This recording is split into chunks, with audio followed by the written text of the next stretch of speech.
একটা দেশের নাগরিককে তার দেশে ফিরতে দেওয়া যাবে না বা দেওয়া হবে না, এটা তো আমার কাছে একটু অস্বাভাবিক লাগছে। যদি আরেকটি দেশ সেটা কি করে নিষেধ করবে বা বন্ধ করবে।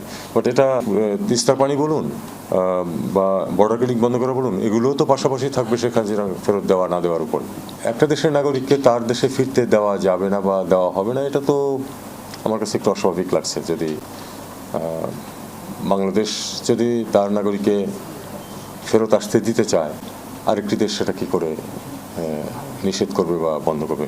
বাট এটা একেবারেই একটা বিষয় যেটা সম্বন্ধে আসলে আমার যেহেতু নলেজ নেই, আমি এর আর বেশি কিছু। তারেক রহমান আবার খুব স্পষ্ট এটা, সেটা হলো যে এক নম্বর হচ্ছে যে তাকে যদি আসতে হয় কী পদ্ধতিতে আসবেন।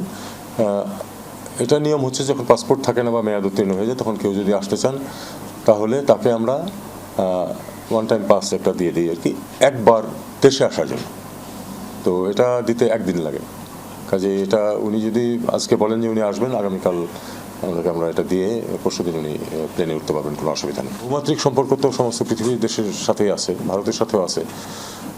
আমাদের তিস্তার পানি বলুন বা বর্ডার ক্লিনিক বন্ধ করা বলুন, এগুলোও তো পাশাপাশি থাকবে শেখ হাসিনা ফেরত দেওয়া না দেওয়ার উপর।